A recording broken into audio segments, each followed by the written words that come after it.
लग्नाची बेडी या मालिकेमध्ये येणाऱ्या भागात आपल्याला असा नवीन भाग बघायला मिळणार आहे की वटसावित्रीची पूजेची तयारी झालेली असते आणि त्या व्रतासाठी सिंधूने छानपैकी तयारी केलेली असते.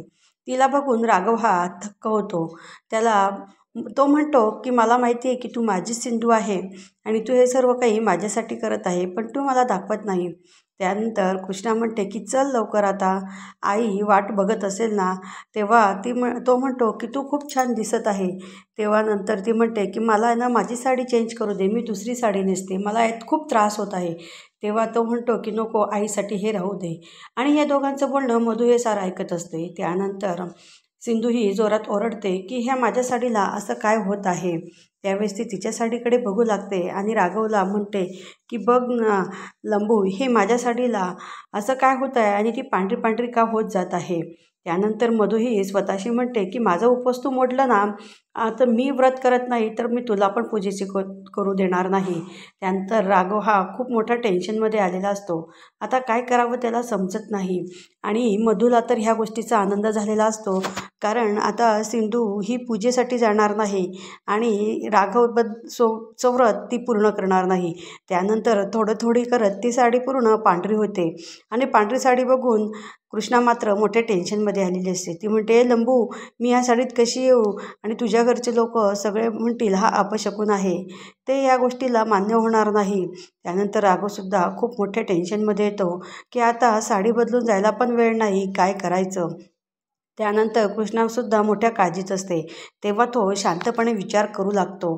तो विचार करत असताना त्याचं लक्ष अचानक बाहेर काढलेल्या रांगोळीकडे जातं आणि त्याला नंतर त्या ठिकाणी असलेले रांगोळीचे कलरसुद्धा दिसतात. इकडे राजश्री आणि ऋतुजा हे दोघेही पूजेसाठी आलेले असतात. त्यावेळेस ऋतुजा राजश्रीला म्हणते की आपल्या दोघीही सुना पूजेसाठी येणार नाही, कारण त्या दोघींना हे व्रत करायचं नाही. माझ्या रेशमाने तर सांगून दिलेलं होतं की मला हे व्रत करायचं नाही, आणि सिंधू तर असं म्हणेल की माझं लग्न झालेलं नाही तर मी व्रत कशासाठी करू. आणि सिंधू ही तिच्या गोष्टी केव्हाही खऱ्या करत असते. ती ऋतुजा असं राजश्रीला बोलत असते. राजश्री मात्र त्या गोष्टीचं टेन्शन घेते आणि तिचा नंतर जीव घाबरायला लागतो. त्यावेळेस मात्र ऋतुजा ही घाबरते आणि म्हणते, वहिनी तुम्ही काळजी करू नका, सर्व काही ठीक होईल, तुम्ही जरा शांत बसा, मी एकटीच आहे इथं. या ठिकाणी राघव हा रांगोळीकडे बघून त्याचं अचानक लक्ष रांगोळीतल्या रंगांकडे जातो.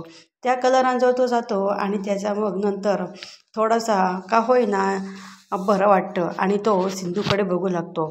त्या कलरजवळ जातो, त्या कलरची थाळी तो हातामध्ये घेतो आणि सिंधूजवळ येतो. सिंधूजवळ येताना तो हातामध्ये घेतो आणि तो तिच्यावर मारणार, तेवढ्यात सिंधू ही डोळे लावून उभी असते. तो एक मुठा घेतो आणि प्रत्येक मूठ ही सिंधूच्या अंगावरती टाकत असतो. त्यामुळे ती सिंधूची पांढरी साडी ही कलरफुल झालेली असते. त्यात पिवळा, जांभळा, गुलाबी असे सर्व कलर मिक्स झालेले असतात आणि तो थोडे करून मात्र तिच्या अंगावरती साडी टाकत असतो. या नात्याने का होईना, या कारणाने का होईना, सिंधू राघव हे अगदी दोघांच्या एकमेकांपुढे आलेले असतात. ते एकमेकांच्या प्रेमात पडलेले असतात. त्यानंतर मधू हे सारं पाहून तिला ह्या गोष्टीचा त्रास होतो की मी काही केलं तरी हे दोघेही त्याच्यावरती काहीतरी सोल्युशन काढून मार्ग काढत असतात. आणि राघव हा सिंधूकडे बघून खूप छान हसत असतो आणि त्याचं हसणं बघून मात्र मधू अजूनच जास्ती त्रासदायक होतोय.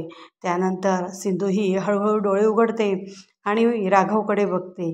तिला जरा तिच्या चेहऱ्यावरती खूप असं सिंधूसारखं हसायला येतं, पण तिला दाखवायचं नसतं की ती सिंधू आहे. परंतु राघवने हे ओळखलेलं असतं की तूच माझी सिंधू आहे. पण त्यानंतर कृष्णा ही राघवला डोक्याला हात करते आणि सांगते, आयडिया खूप छान आहे. त्यानंतर ती म्हणते की माझी साडी किती छान रंगबेरंगी झालेली आहे. तेव्हा राघव म्हणतो की आजची वटपौर्णिमा ही रंगबेरंगीच आहे, ही वेगळीच कलरफुल आहे. त्यानंतर कृष्णा म्हणते की चला आता उशीर होईल, आपल्याला जायला वेळ होत आहे. आणि मधू मात्र खूप मोठ्या रागाने रूममध्ये निघून जाते. इकडे राघव, रेश्मा आणि सिंधू हे पौर्णिमेसाठी आलेले असतात. पूजा करत असतात. सिंधू फेऱ्या मारते. त्यानंतर त्या ठिकाणी तार असतो.